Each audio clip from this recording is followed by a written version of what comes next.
In the last 2 years, they have lost Gaza. They have lost Syria. They've lost Lebanon. They've now lost Venezuela. They've been humiliated and exposed as utterly vulnerable by Israel, by the United States. They are a shell of what they were on October 6th, 2023, a shell. And everybody in Iran knows it. Everybody in the world knows it. So they're not coming back that way. Iran has no ability to defend itself against our counterattack. It would be a suicidal move. Instead of being a recipient of handouts from the United States, we should be in a partnership with the United States. We have to prepare for possible change. Whether the next president is J.D. Vance or some Democrat, we have to prove again and again that we are a worthwhile ally to the United States. It's precisely, we have to do what the Europeans are not doing. This war is more transformative than the '67 war. If it ends truly with peace with our neighbors, we could have peace with Saudi Arabia, peace with the sunny Arab world. Our biggest challenge in the coming years, especially for you of your generation, will be how to deal with all this peace.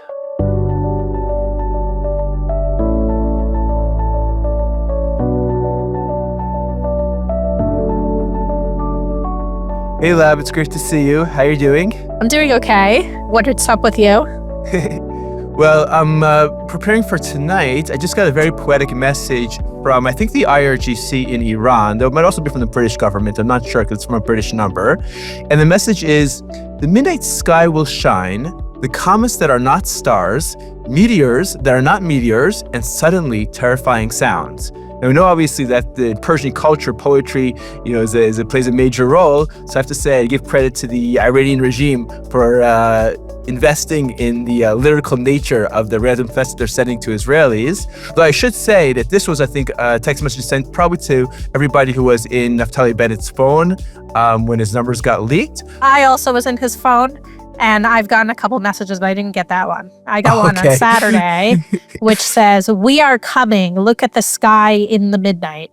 I have to admit to whoever sent this to me that I was asleep in the midnight. But from what I understand, nothing happened. I have to say, though, the phishing attempts are becoming more and more sophisticated. I believe that they're Iranian. I got one that was supposedly from an Israeli diplomat asking to set up a time to speak to me about the Abraham Accords, which is a not unreasonable thing. The only thing is I didn't recognize the phone number because it was an American phone number, not his Israeli phone number. And when I checked it, it did not come from him. And apparently similar messages were sent to a few different people. So I also, before the news, I don't know when Bennett's phone was actually hacked, but before the news of it being hacked came out, like weeks before, I got a Twitter direct message from Tali Ploskov, who's a former Knesset member, first in the Kulanu party and then in Likud, like a backbencher. So if people haven't heard of her, don't feel too bad. But she messaged me out of the blue and wanted also to meet to discuss something. And I thought that was weird because, I am no longer a Knesset reporter. So I went and I checked her phone number. Like I wanted to make sure she hadn't changed because she asked for my number and if I gave it to her. And then after that, I started to suspect. So then I went and I checked with current Knesset reporters what her phone number was, and I realized it was wrong. So I went to the real Tali Ploskov and I told her that this was happening, and she said it's not just me. I think the Iranians, apparently had some success with Bennett's phone, with Ayelet Shaket's phone, Benny Gantz's phone before that. They're definitely upping, and of course we hear again and again, I think there are 35 different cases where Israelis have been arrested for spying for Iran or for carrying out missions for Iran. They're obviously increasing their attempts. And personally, I have to become much more careful about what messages and anything that's sent to me to be really, really very careful about what people are sent. Yeah, years ago, people were impersonating me and also someone else who was at the Jerusalem Post at the time, Liat Collins, to try to talk to, it was mostly academics who were researching and writing about Iran. But I these people would reach out to me and say, like, is this really you? And I'd be like, nope, it's Iran. From the latest reports, what do you think we're seeing? And what's your sense of where we're heading with regards to the turmoil and the courageous demonstrations in Iran? Like, we're seeing increased violence from the regime, but it doesn't seem to be stopping the protests. People seem to be very determined. The thing that I keep bringing up when people talk to me about this is that the 1979 revolution took 11 months. So I do think I mean, things work a lot faster now with internet and everything, and also President Trump, just in general, being a non-traditional president, let's put it that way. So I don't know that if it happens, it'll take 11 months again, but I think like people who are looking at it are like, something's going to happen now. I think need to have some patience. The question is how long, at least in the current wave, can the protesters hold out? But because neither the Ayatollah leadership nor the country's presidents have any actual solution to the economic problems, the core factor driving the revolution is not going to go anywhere. The impact that this would have on the entire region, on the entire Middle East, is incredibly far-reaching. I was watching the press gaggle of President Trump on Air Force One, I think from yesterday, I believe, where he was asked, and he talked about we're preparing for very strong options, and he's no longer talking about just people dying from a stampede, but talking about how the Iranian regime is killing protesters. And I think that it really does come down, in a certain case, at least in terms of American U.S. action, to the degree to which President Trump sees that as serving his American first worldview and his American interests in the region and more broadly. It's an interesting question. I mean, we know that the Iranian regime threatens the U.S., even though they were revealed to be somewhat of a paper tiger back in June. They still have, ICBMs. Their nuclear program seems to be doing quite badly since then, but, they still have some remains of it that they have yet to agree to give up. They sponsor terrorism all around the world, including attacks on Americans. Trump, when it comes to Venezuela, seems to be talking a lot about the oil industry. Well, there's sanctions on their oil industry, but then they're selling oil to China anyway. They sell weapons, the drones mostly, to Russia. So these are all reasons why Iran is, a threat and a problem for America. I mean, in addition to them threatening Israel, who's an American ally, I think, the Tucker Carlsons and Dave Smiths of the world aren't going to be convinced by that. But I do think that is a strong argument to make. It's interesting. A lot of people have been asking themselves, what are the guiding principles underlying Trump's foreign policy or his military, his national security approach? Somebody said to me this morning that Trump is acting like a neocon. I don't know if I would agree with that, but it's actually interesting. When President Bush, who was acted in Iraq, certainly partly for his desire to bring democracy, out of the belief that it was possible to bring democracy to Iraq, but he was accused of doing it for American energy interests. Well, that ended up being a very long, protracted, expensive, and bloody war. President Trump and his action in Venezuela, which overtly was clearly, at least partly, about American energy interests, well, that led to a much more precise and limited attack for which, in the end, will help secure those American energy interests. It's very interesting. I was looking at Biden's 2022 national security strategy vis-a-vis Trump's 2025 national security strategy. And the differences obviously couldn't be more stark. Biden talks about how this is the window of opportunity to deal with shared threats like climate change will narrow drastically, that no nation is better positioned than the United States as long as we work in common cause with those who share our vision of the world that is free and open, right? It's very much based on this idea of the United States needs to work in tandem with other global powers, with the international order. And if you look at the first lines or the first substantive section of President Trump's national security strategy, we want to protect this country, its people, and its territory. We want full control over our borders and our immigration. We want a resilient national infrastructure. We want to recruit, train, equip, and field the world's most powerful, lethal, and advanced military to protect our interests. We want the world's most robust, credible, and modern nuclear deterrent. And it goes on and on. It's very much America first, in the sense of American national power and America acting to preserve what it sees as its interests, whether that's in Iran or Venezuela or Greenland, without too much philosophy, ideology, what Trump calls common sense corollary to the Monroe Doctrine. So you don't think it's what Tucker Carlson said that America took down Maduro because of global homo? Oh, right, because of gay marriage, which is obviously what I think we're aiming for in Iran as well. Right, or just in general that Trump is aiming for. I think Trump is neutral on that topic, let's say. So I think what you were talking about before, the case of to what degree would action in Iran serve American interests, and all the interests that I think you pointed out beforehand are very, very valid and very, very important. That's going to be the key question going forward. Yeah, I mean, it's interesting. I think that Trump, people are talking about Trump, the neocon, like you said, that he reaches a lot of the same conclusions as the quote unquote neocons, which people should go back and watch our episode where we interviewed David Wormser, and he talks about that term and what it means and what it doesn't mean. But, whatever, colloquially, what people like to call the neocons when when they don't just mean Jews. He reaches the same conclusion in a very different way, and he speaks a very different language. So, you have Elliot Abrams, let's say, who at this point is, maybe the only real classic neocon who hasn't fallen out with Trump, right? He was glad that Trump took down Maduro, but within a day he had ran an op-ed for the Free Press where he said, well, taking down Maduro is not enough. You have to have a real plan to have actual regime change, right? If you want to bring democracy to Venezuela, it's not enough to replace Maduro with Delcy Rodriguez with as vice president. So there are definitely differences there. And Trump, of course, talking so much about the oil in Venezuela. And I'm sure that if he takes action in Iran, he'll talk about the oil there too, because Trump looks at things in a much more transactional and business-based way, right? Whereas the quote-unquote neocon agenda has more to do with bringing democracy to people.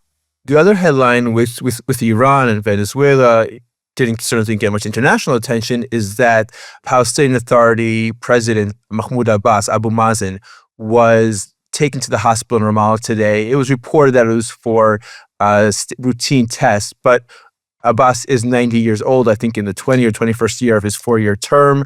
He's a 90-year-old chain smoker, too. I don't know if you've had the... Maybe that's what's keeping him healthy. I don't know. Yeah, I don't know. I don't know if you've had the privilege that I've had of being in the Mukata, but it's like you can't breathe. The smoke is so thick in there. I mean, frankly, it's what Israel used to be like 25, 30 years ago, but it's not anymore. And so when you go there, you're like, oh my God, it's been like maybe 5 years since I've been there, but I doubt it's changed. And the question is, what happens if he steps down, he's no longer chair tomorrow? I think formally there's a Hussein al-Sheikh, his deputy, is supposed to take over. We have to recall that according to the best available polling that we have, the Palestinian Surveys and Policy Research, the 59% of the population in the West Bank, in the PA, believes that Hamas's October 7th attack was the correct move. In a theoretical election between Hamas leader Khaled Mashal and Abbas, I believe, if I recall correctly, Mashal would get 63% of the vote and Abbas would get nearly 25% of the vote. I think 23% of the population is happy with the PA, 16% is happy with Abbas, and that's a relatively high number compared to previous polling.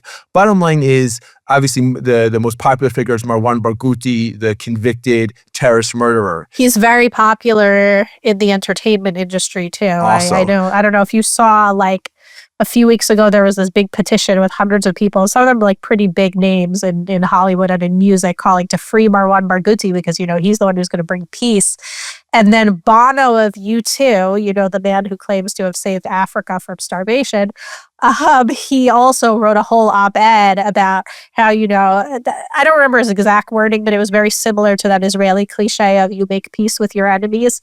And therefore Barghouti must be freed. And I was like, Bono was doing so well after October 7th, recognizing, that Israel had been attacked and had a right to defend itself, etc. But now he's just back in the old cliches. Barghouti is, of course, serving multiple life sentences for terrorism. For murdering not just Israeli Jews, but Israeli Druze, Christians. I mean, that's his claim to fame, essentially. It's his responsibility for the murder and for numerous prominent terrorist attacks. Right, and it's like, what does that tell you about Palestinian society, that that's who they view as their leader? I think the most likely scenario is, I don't believe that Israel's going to release Marwan Barghouti, I would certainly hope not, is that whenever Abbas steps off the world stage, you had this diffusion of power between the PA and Fatah and Hamas and Islamic Jihad and local terror groups and various local clans and power brokers and powerful families.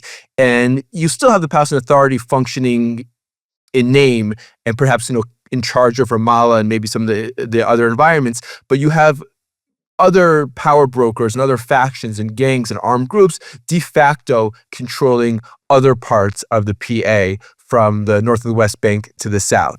And that obviously might also impact what happens.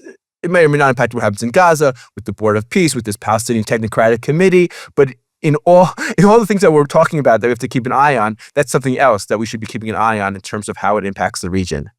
Before we move to our guest, I want to just say a few words about Gabi Barkai, who is an archaeologist who passed away this week. He was born in the Budapest ghetto in Hungary and immigrated to Israel as a child.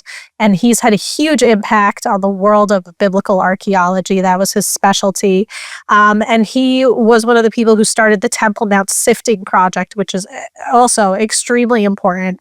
The Waqf, which is the Islamic trust that runs the Temple Mount because the Al-Aqsa Mosque is there, they had illegal construction and underground sort of excavation under the Temple Mount, and there were tons, like literal tons, hundreds of trucks of earth removed from the Temple Mount.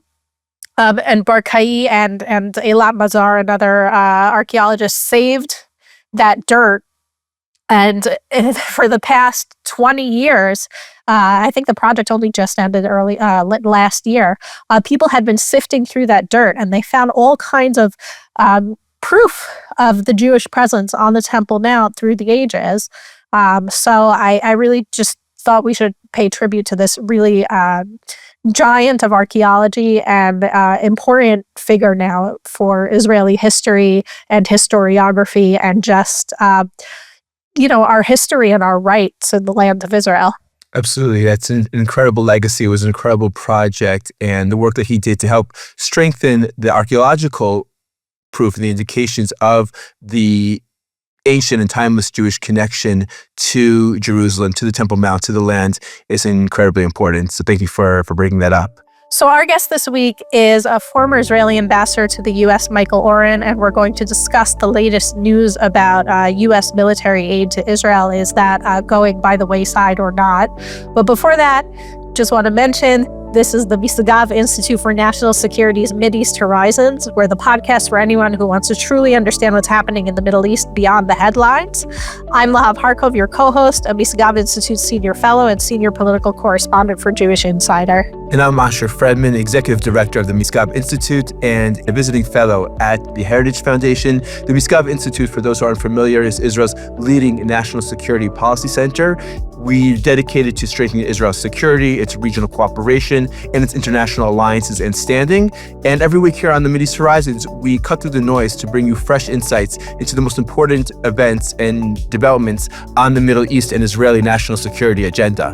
Please subscribe and follow wherever you listen to podcasts to keep up to date and ahead of the curve on everything connected to the Middle East. You can reach out to us with comments and suggestions at mideasthorizonspodcast@gmail.com. This week's guest is Michael Oren. Michael Oren has had a long and distinguished career as a historian, a diplomat, a politician, and an advocate for the State of Israel. From 2009 to 2013, he served as Israel's ambassador to the United States. From 2015 to 2019, he served as a member of Knesset and deputy minister in charge of public diplomacy. He has written 3 best-selling works of nonfiction, including 6 Days of War on the 1967 Arab-Israeli War, Power, Faith, and Fantasy on the U.S. Israel relationship from a historical perspective, and Ally, My Journey Across the American-Israeli Divide. He also published in 2023 the work 2048, The Rejuvenated State, about the future of the State of Israel. He has served as a visiting professor at Harvard, Yale, Georgetown, and other universities, and he's the founder of the Israel Advocacy Group. He's been named by Politico as one of the top 50 thinkers in the United States, and by the Jerusalem Post as one of the 10 most influential Jews worldwide. We go in depth into the future of the U.S. Israel relationship, Iran, Gaza, what's happening on American universities. So without further ado, please stay tuned for this wide-ranging conversation with Michael Oren.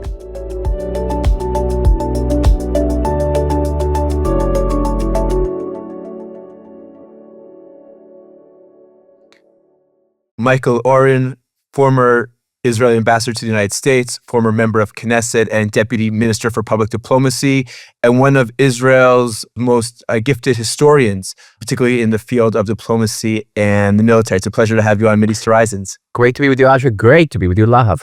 You know, I thought of reaching out to you this week after I heard, and it's always a good time to talk to you, but after I heard Prime Minister Netanyahu say that he wants to ramp down, I think was the word he used, U.S. military aid to zero in the next decade. And you've been talking about this for years now, long before it was popular. I would say during the current war, it became a more popular thing to say. Can you tell our listeners a little bit about why you've been saying this for so long? Well, it is ironic that I'm, Mr. Israel America, right? Why would I, to use a classical Shakespearean term, why would I dafka be the person to be calling for the end of U.S. military aid? And I have for a long time. And in 2016, when I was in the Israeli government, I was the only member of the government to oppose the Obama MOU, the Memorandum of Understanding. That was the 10-year, $40 billion package. I opposed it. And had some very interesting conversations with the Prime Minister about it. He understood what I was saying, but he also had some very compelling reasons for approving the MOU or seeking it. And then in 2021, I came out with an article in Tablet magazine that set out my arguments against the continuation of American aid. It was very unpopular at the time, needless to say, not with some of our friends in the United States, particularly with AIPAC, but I stood by it. And I think today, if one wants to see vindicated, if vindication means anything, I think pretty much everyone is on the same page. And what does the page say? That American military aid to the state of Israel, which is today an affluent, strong, independent country, is not consonant with our sovereignty. We are the only country in the world, apart from Ukraine now, which has annual military aid. There are other countries that actually get more military support, like Germany, Japan, and South Korea, but it's not designated as aid. It's earmarked as part of the Pentagon budget. Actually, they get considerably more than we do. But we are designated as aid. It's like aid to a poor country in Africa. We do the same thing, same type of aid. And in that aid, we are told what we can buy. We are told what we can sell. So there's a tremendous matter of opportunity cost. We can't really market things that even have American components in them, military equipment. And it exposes us to blackmail, to put it in the coarsest terms. But people will say, and you've heard it again and again during this war, we give you aid, therefore we can tell you what to do. If Chuck Schumer, the Senate Majority Leader, can get up and say, call for elections in the state of Israel, well, he can do that because he's paid you, okay? Which means that we're less than sovereign. And by the way, Chuck Schumer's probably right. We are less than sovereign. And that is not, as I said, that is not consonant with an independent sovereign state, and certainly not an independent Jewish state. Now, we were getting now, under the current MOU, about $4 billion a year in aid. And as you know, that aid is a subsidy for the American arms market. Basically, the United States is paying arms manufacturers in the United States, the makers of the F-35, for example, Lockheed Martin, out of wonderful Texas, to make these airplanes. And the United States basically pay them to give us those airplanes. And it's a great deal for the United States. Look how many countries in the world want the F-35 now that it has proven just an extraordinary plane in combat conditions. So it's free advertisement, it's free trials, which you really can't put a price tag on. But what does $4 billion in aid buy you every year? For example, $4 billion is exactly 1/2 the cost of a Zimwat class destroyer. So it gets you half a boat. $4 billion. It's not that much money anymore. Think about $4 billion. And what are you paying for the $4 billion? You have members of Congress going up, squeezing us. And during wartime, cutting off the supply of vital forms of ammunition to the state of Israel. I can tell you on a personal level, when I was in Lebanon and we had driven Hezbollah out of one village, And then the question was, are we going to continue to the next village in order to drive them out of the next village as well, deeper into Lebanon? And one of the reasons why we decided not to was because we didn't have enough. There was a concern that there wouldn't be enough shells because Biden was holding those shells up. And it even preceded that, because I actually did some building up in the north and then visiting artillery bases. They showed me the number of shells they had to fire every day. And it wasn't a lot. But my position was informed by what happened not in 2023 or 4, but what happened in 2014, when during the operation against Hamas in Gaza, President Obama said that we were killing entirely too many Palestinians. You've heard that before.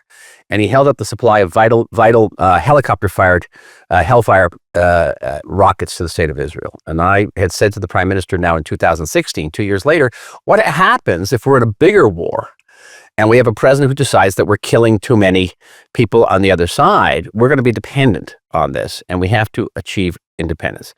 So I think, again, the issue of vindication, now everyone acknowledges that we have to have independence, certainly with the production of certain types of munitions, specifically 155 millimeter artillery shells, 120 millimeter tank shells. No country is completely independent militarily. No country. We should certainly wean ourselves of spare parts from any country that boycotted us during this war. The British, the Canadians, the Spanish, goes without saying. But 99% of our arms come from the United States. And instead of being a recipient of handouts from the United States, we should be in a partnership with the United States. We should be in a partnership in areas that are of mutual benefit to our security, whether it's in cyber, laser, intelligence sharing, and get this relationship on a completely different basis. So I was heartened to hear the prime ministers talk about sort of gradually weaning us off of this military over the course of 10 years. I agree with Senator Lindsey Graham that this should be expedited. In 2011, when you published your seminal essay, Israel, the Ultimate Ally in Foreign Affairs, I was then a junior employee in the Prime Minister's Strategic Communications Directorate, and I got a request to translate it for the Israeli audience, for the Hebrew-speaking audience. This was before chat, obviously, ChatGPT, and I think Google Translate was also still in its early days. And I worked really hard, and I translated it into Hebrew, and I got back a thank you letter from Ambassador Michael Oren, which I think I still have saved today somewhere. So thank you again for that small gesture. That's small potatoes for a smart Harvard kid. Yeah. But in that essay, you talked about the shared interests and the shared democratic values.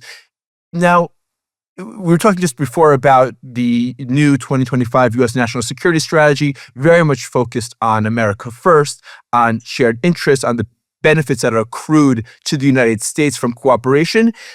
Beyond sort of the headlines, somebody who's been on the inside, who really seen how that relationship works, what is the America First case or the shared interest case for the U.S. Israel partnership? That's a fascinating question. I think that's a very pertinent question for right for now today, Asher. Yes, it's changed. The situation is dynamic, and clearly there are far-reaching processes afoot in the United States, over which Israel has no input. We didn't invent wokeism. We didn't invent intersectionality. We certainly didn't invent MAGA. But we're certainly we're also on the receiving end a lot of these movements, and we can't ignore them. And our ability to infect them, as I said, is minimal. But we have to prepare for possible change. Whether the next president is J.D. Vance or some Democrat, we don't know. The relationship as we've known it in previous decades, going back really to the 1970s, it seems to be on the verge of a change. And we have to adapt. We adapted pretty well at the end of the Cold War, when the U.S. Israel relationship was really based on the fact that we were both opposed to Soviet communism and their satellites. We moved right into the war on terror. We were the allies in the war of terror. And we have to prove over and over again that far beyond our shared values, and those shared values seem to occupy a far smaller component of American foreign policy thinking today, certainly among MAGA Republicans, we have to prove again and again that we are a worthwhile ally to the United States. We have to do what the Europeans are not doing. The Europeans are not proving, at least not to the people around the White House, not proving that they are an indispensable ally. We have to show that we're the indispensable allies. And I think we're doing not a bad job. More has to be invested in certainly on the public diplomacy side, explaining to the American people why an investment in Israel, and I don't mean aid, I mean an investment, a partnership, an alliance with Israel, is totally in keeping with America first. It is, in fact, you can say it's the epitome or the apotheosis of American first. But that's a job that we have to set for ourselves. That's our task. For our audience, probably your best known book is 6 Days of War, but you also wrote this really great book, Power, Faith, and Fantasy, about the U.S. involvement in the Middle East from 1776 until, I'm not sure what year the book was published, but it was a long history. And with that sort of historic view, I guess, how are you looking at President Trump's remarks about Iran, saying that they're going to get involved? We're now at a moment, by the time this podcast comes out, anything could happen. Right. But we're now at a moment where President Trump has said a lot about getting involved, but hasn't done so yet. Well, I've got to sort of criticize myself here. A little moment of self-criticism. I had thought several months ago, certainly before the June war against Iran, that my book was passé, that the thesis of this book, you can see it sitting on the bookshelf behind me, it's only 700 pages and available at famously reduced prices now. Well, I remember once you saying that you wanted to call it Fantasy, Faith, and Power, but that your publisher said that no men would buy the book if it was called Fantasy, Faith. And they're right. It did become a bestseller, a New York Times bestseller, but it wouldn't become a bestseller if it started off with fantasy. No, it's my favorite book, actually, true. It's a labor of love, 700 pages. And I stand by it, but I thought that the thesis of it had been disproven or outmoded by events. Why? What's the thesis? The thesis is that American foreign policy in the Middle East could follow three major themes or motifs. One was faith, that Americans were guided by Christian faith, by democratic faith to spread democracy throughout the world. America existed not as a country just for its own citizens, but for the globe.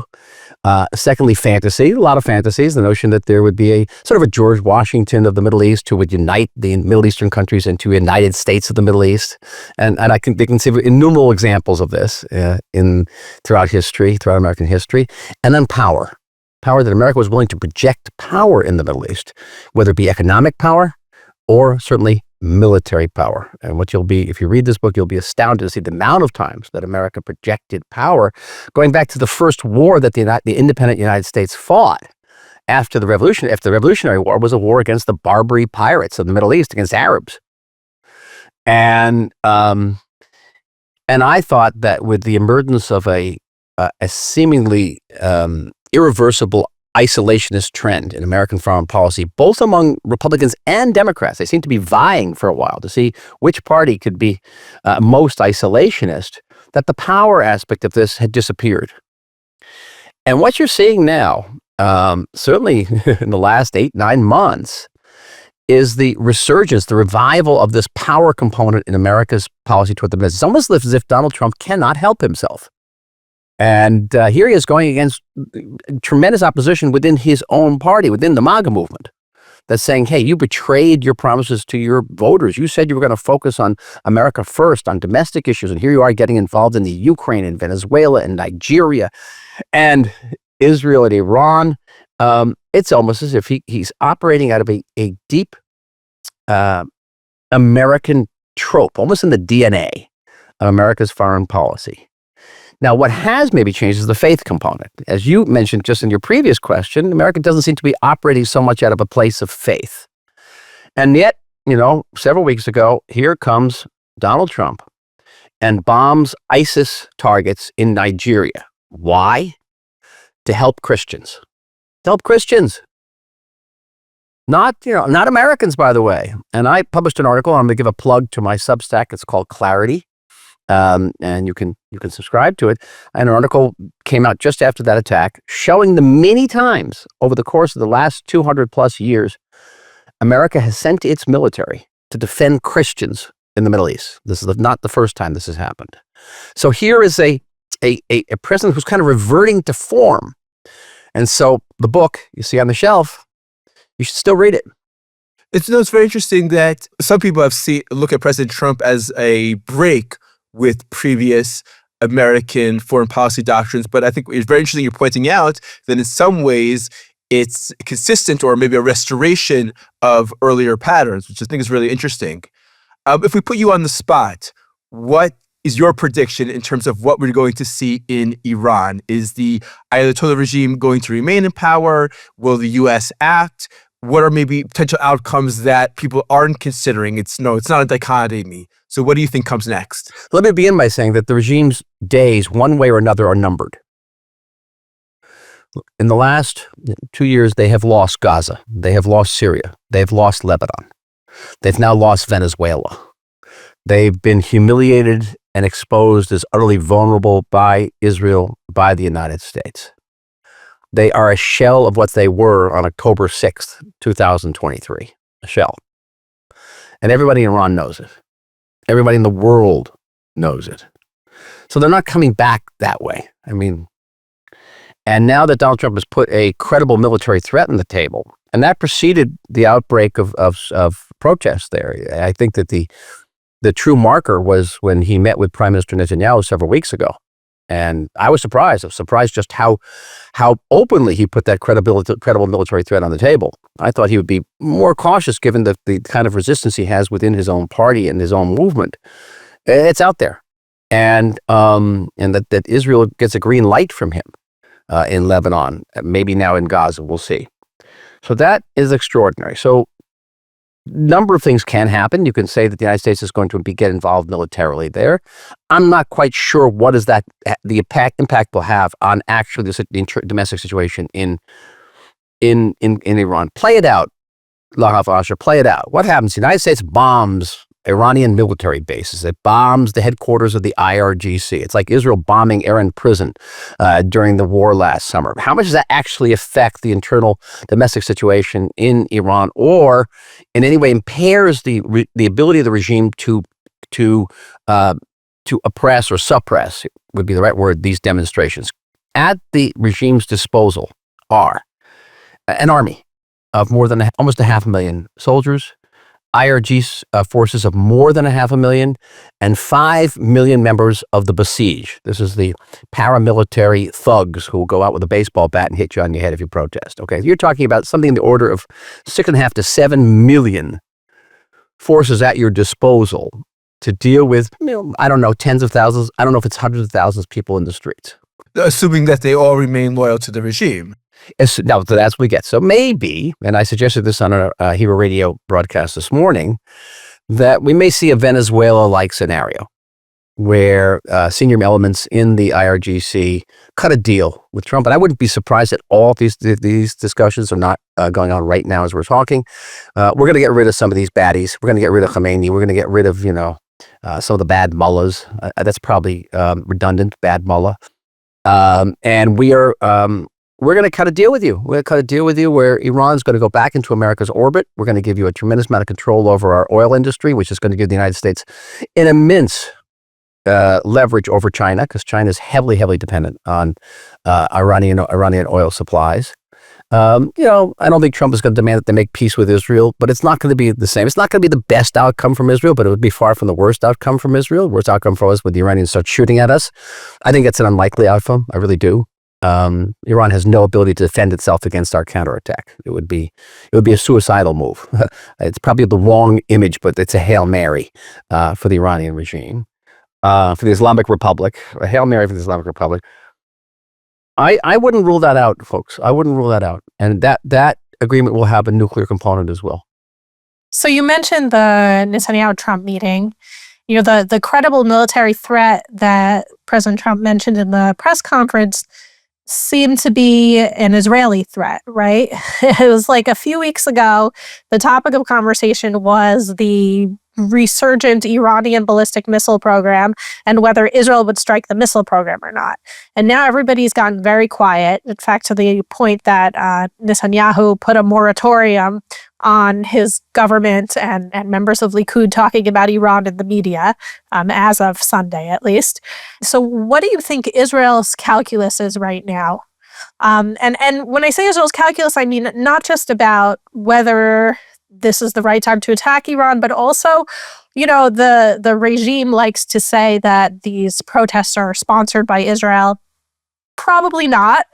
But is there Israeli involvement, encouragement, providing of resources? What do you think Israel's calculations are in terms of those things? I think Israel, and I say this very guardedly, okay, has the ability to assist the protesters with communications, with information. I mean, look at the degree and the depth to which we had penetrated Iran prior to June 2025. I mean, we knew where everyone was sleeping. We knew what they ate for breakfast, and so that's tremendous. That's tremendous leverage advantage for the protesters to know these things. Are we providing them with arms? No. Are we saying we're going to intervene militarily to help bring down the regime? We're not saying that. And I think that Netanyahu was prudent in putting the kibosh on those ministers who are, sort of flexing their muscles publicly vis-a-vis Iran. And why? It's not in Israel's interest. Right now, we have the Iranian regime struggling for its life against its own population, with the United States threatening to intervene. What would we have to gain from this? Other than providing a pretext for the Iranians to strike us back at us. So I think we're operating, I think, responsibly, prudently. And again, Israel has only to gain from this. I can only stress, as someone who has written history, lived an awful lot of history, that we are in a position right now that is probably the finest geostrategic position we have known in our history, at any time in Israel's existence. If you would have told me we'd ever be in a situation like this when I moved here, probably about a half century ago, I'd say you were nuts. I'd want to know what drugs you were on. I mean, not just the peace with Egypt and Jordan and the Abraham Accord countries, but now negotiations with the Lebanese, negotiations with the Syrians. If we play our domestic political cards right and we have a government that's able to meet it, even symbolically, some of Saudi Arabia's conditions, we could have peace with Saudi Arabia, peace with the Sunni Arab world. Our biggest challenge in the coming years, especially for you of your generation, will be how to deal with all this peace. I think we'll just have to set up some new ministries that will be in charge of. I want to take it's a bit of a left turn, perhaps, but I do want to take advantage of the fact that you're on the podcast. One of the favorite claims or arguments or things to talk about, whether it's by Tucker or by Candace, by David Smith, their ilk, is the USS Liberty incident. And I was wondering if you could tell us what really happened in the USS Liberty. That's always a separate two podcasts, okay? You want the 1 foot version of this, huh? Again, in another book, the 6 Day War book, 6 Days of War, also available at famously reduced prices today, a whole section on the Liberty. And you won't find anything that has been published really since then that's going to add to what's in that book. And almost every document relating to the Liberty has been declassified, including even the recordings of the Israeli pilots involved in the attack, the recordings of the American spies who were flying both in our skies and operating under our waters, so much for allies, not spying on allies. And I'll give you just the short of it. The Liberty was a spy ship. It was not operating under the auspices of the U.S. Navy, but under the National Security Agency. It came into our waters. It came into waters that were war waters, into a combat zone on June 8th, 1967, without telling anybody. Didn't tell the U.S. Navy, didn't tell the embassy in Tel Aviv. Certainly didn't tell us. And it came into a time when there was active combat in the area. There were reports of an Egyptian ship operating there. There was reports of an Egyptian ship shelling Israeli paratroopers on the shores of El Arish in Egypt. And Israeli planes who flew over the ship did not at first identify a flag. They asked the Israeli Navy to come and take out the ship with torpedo boats. They did. The Israeli planes also attacked the boat. And the minute anybody saw an American flag, at first they saw actually a life raft floating that said USS Liberty on it, everybody stopped firing and offered to assist the Liberty. So what's occurred there then is every couple of years, and now it's happening again, the charges that that Israel attacked the Liberty deliberately. We knew exactly what it was. What they try to figure out every single time is why we attacked it. So you should know the original version said that the Liberty had got onto Israeli communications regarding the possible attack on the Golan Heights, which occurred the next day, which is very funny because Liberty had no Hebrew speakers aboard it. They only had Arabic and Russian speakers aboard it because they thought they were spying on the Russians and the Egyptians. That's how late they were. That's how out of it the Liberty was. Then there was a book that came out that said that the reason the Liberty was destroyed was because the Liberty overheard conversations of Israeli officers massacring Egyptian prisoners of war, whatever that sounds like on a radio. Okay, no kidding. Or the Liberty was listening to communications relating to the Dimona nuclear reactor. They're always struggling to find out why we did it. But why we did it is why so many accidents like this happen in war, including in this war, where 20% of our casualties are friendly fire casualties, because war is confusion. Because in war, and you've been there, Asher, you shoot first and you ask questions later. And I will say this on a personal level. I have been in several wars, and I've probably seen more Israeli soldiers killed by Israeli fire than I have been by enemy fire. In broad daylight, by the way, because that's war. When you were ambassador, I mentioned this to people a lot, that you experienced like campus riots when you came to campuses to speak. The Irvine and things 11, like that. was small fry. famous. Yeah. Well, and I mean, also Netanyahu at, I think it was Concordia University, like more than 20 years ago also. Like, so people, while the campus atmosphere was a lot worse in the last couple of years, maybe than it had been historically, there's still nothing new under the sun. But in any case, I guess as somebody who, as you had called yourself, sort of Mr. U.S. Israel, how do you see things with the rising anti-Semitism and the hostile atmosphere in academia to really anything Jewish or Israeli, right? Like it used to be if you were like a Peace Now person or breaking the silence, at least you'd be welcomed. But now it's like if you're Israeli or proudly Jewish even. We're witnessing the culmination, or let's say the apogee of two historical processes, parallel processes. One is that 8 decades after the Holocaust, the memory of the Holocaust has faded. In the aftermath of the Holocaust, anti-Semitism was considered unsavory, and is no longer true. The old method we have for fighting anti-Semitism was to, expose the anti-Semites, shame the anti-Semites, and educate the anti-Semites. But you can't do that anymore because you don't have to expose the anti-Semites. They're out parading their anti-Semitism. You can't shame them. They're very proud of their anti-Semitism, and you can't re-educate them. So that old method just does not work anymore because anti-Semitism is out there once again, and the world has reverted to form. What the world looks like today is a world that looked like, to my great-grandparents, or even to my grandparents, maybe your great-grandparents. So it's nothing new, as you say, nothing new under the sun. That's one historical process. The other process is what's happened in American universities.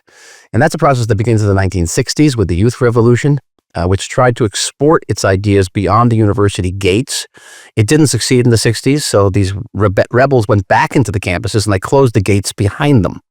And they spent the next 30, 40 years inculcating their ideas, instilling these ideas in their students, who then went out into the world and became, the editors, the heads of industry, and of course officials in Congress and in the White House. And I encountered those people directly during the Obama administration. I actually knew, I could almost tell what professors they had at university, what books they had read. And this was an investment over time. We often refer to it among my colleagues as sort of the posthumous victory of the Soviet Union, of Soviets. So on the campuses today, nothing is going to change. I don't care, with all due respect to what President Trump has done to fight anti-Semitism on campuses, whether you get president of universities to resign or get them chucked out, it's not going to change. It's not going to change as long as there is a tenure system in American universities. This, my dear friend Gil Troy has written about this extensively. He's absolutely right, because if you're a professor of Middle Eastern studies who thinks of the state of Israel as something beneath the 9th circle of hell, and you come for you to retire, you're not going to choose somebody who's getting up in the morning and singing Hatikva. You're going to think to somebody who thinks exactly like you do. So the whole position on Israel perpetuates itself. And it's not just about Israel. It's the Department of American Studies is going to be the Department of Anti-American Studies. Department of Jewish Studies is going to be the Department of Anti-Israel Studies. It's not going to change. Columbia University just hired a new head of the Jewish Studies Department who's a rabid anti-Zionist. This is after everything that happened on Columbia, after the deal with Trump, okay? And so for American Jewish students, they have to know if they want to go to these elite colleges, they have to know that, yes, maybe they'll get a decent education. That's another issue, whether they're actually getting a decent education. But they're going to have to fight. Now, here's the good news. There are about 4,000 campuses in the United States. The disturbances occurred on about 60 of them. So let's not, say this is about all American campuses. And there's some very fine places like the University of Texas, University of Miami, University of Florida, where this did not happen. I hear Vanderbilt has become very popular with Tulane, Jews. Well, Tulane had some trouble, but still, you can get a very fine education. And in some cases for a fraction of the price than some of these places, okay? Michael, you were ambassador at a time, not across the board, but of significant tension between the United States and Israel under President Obama, and you wrote a book about that. I'm looking ahead. On the one hand, at Netanyahu's recent visit to Mar-a-Lago, we saw, I think, an unbelievable display of the degree to which the U.S. and Israel and the president and the prime minister, have a warm, cooperative relationship. But President Trump also is pushing forward with his board of peace, and it's expected to be announced in the next couple of weeks. There is Hamas, in fact, announced, or there's a video where a senior Hamas official said that they instructed the agencies, the civilian agencies in Gaza, to prepare for handing over power to these civilian bodies. We've long argued here on the podcast and at the Misgav Institute that Hamas is indeed willing to turn over its civilian responsibilities. It doesn't want to be in charge of garbage collection or in terms of the electricity or plumbing in Gaza. At this point, it would rather turn that over to an international or Palestinian technocratic actors, as long as it could keep its military predominance and its first dibs on the economy, goods coming in, reconstruction materials for its military purposes. Do you think we're going to get to a friction point or a point of a clash between the United States and Israel in the coming weeks over, on the one hand, President Trump's desire to have this board of peace and this Palestinian committee and an international stabilization force being deployed perhaps along the yellow line, and Israel, which is going to have to recognize the fact that Hamas is still fully armed, has shown no intent of disarming. And if you were advising Prime Minister Netanyahu, who you worked under, what advice would you give him towards navigating this potential conflict point? We're absolutely right, Azra. There are a number of flashpoints here, not just the ones you mentioned. Let's begin with the price of the end of this war, the return of the hostages. You pay a price in blood, you pay a price in treasure, you pay a price, Israel pays a price in terms of our external relations, but we've also paid a price in terms of our sovereignty. For the first time in our history, we have a foreign military body on our soil in Kiryat Gat. I visited there several weeks ago. Soldiers from not just the United States, 200 American soldiers, but soldiers from Spain, soldiers from France, England, places that are not particularly friendly to the state of Israel, are sitting in our city in military uniforms. They are monitoring the IDF movements and restricting the IDF movements. That is unprecedented in our history. That was the price. We have different interpretations of what constitutes a violation of the ceasefire.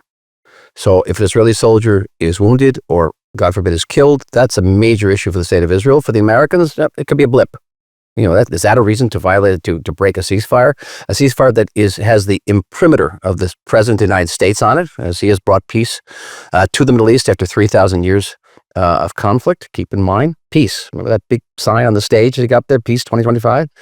We don't want to be in a position of belying that claim. And so there are many, many flashpoints here. And the next one you mentioned is the International Stabilization Force, which ideally is supposed to move into all of Gaza, not just the area under Israel's control, and that the IDF is supposed to withdraw gradually from the 53% of Gaza, which is under its control, and hand over the reins to this ISF. So here we have a problem. What happens if ISF comes into even the area under Israel's control and Israel withdraws militarily?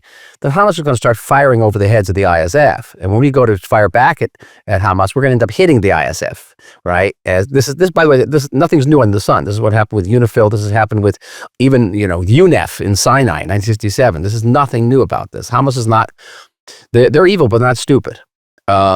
And so we want, ideally, to resist the notion of the IDF pulling out and resist as much as possible, or at least slow down the deployment of the ISF. So you asked me, what would I recommend to the Prime Minister? And I would say to the Prime Minister, a little bit of rope-a-dope, if that means anything to you. It's what Muhammad Ali used to keep his boxing gloves up and just take the hits and let the other guy wear himself out. Right now, there's not a tremendous number of countries that are lining up to contribute soldiers to the ISF because they know what's going to happen. They're going to end up either getting into between the firefight between Israel and Hamas, or having themselves to suppress Hamas, which they don't want to do, especially if they're Muslim countries. And so there's not a lot of volunteers for this thing. And let's not make a crisis until we actually get to the point where we may have to say, thank you for everything, but we're not there yet. It's quite cool. Right now, according to press reports, the IDF is preparing for a major operation in the Hamas-controlled section of Gaza coming up next March. So we may be in a very different place. The president can certainly make his peace board, make his peace, try to train for the ISF. I heard when I was down in Kiryat Gat, where the CMCC is located, this international military base, that they're planning to build a training base in Jordan and also a training base, a large training base along the Gaza border for the ISF. Be my guest. Be my guest. We shouldn't oppose it until such a time that Israel's fundamental security interests are at stake.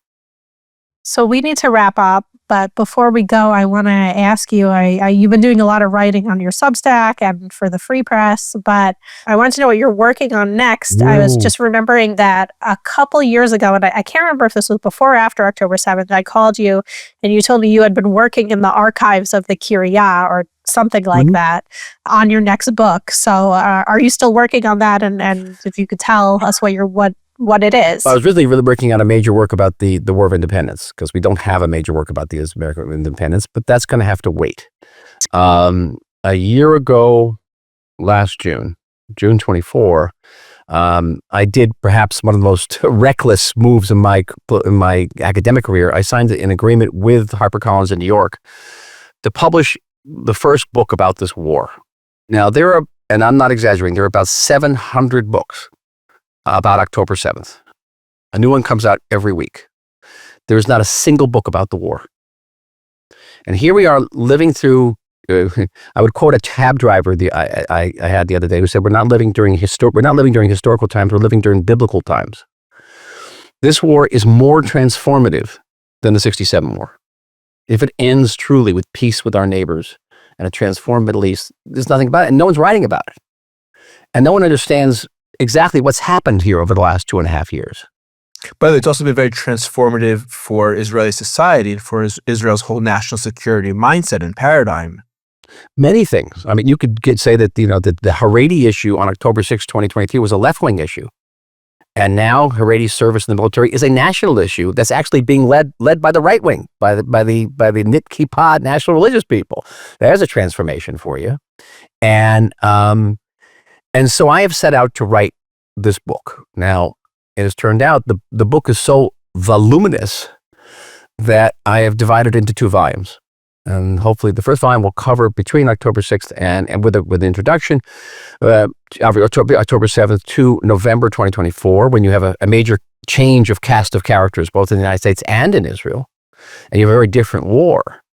But the research, this is all-encompassing for me, not just academically, but emotionally, because I'm living through it again.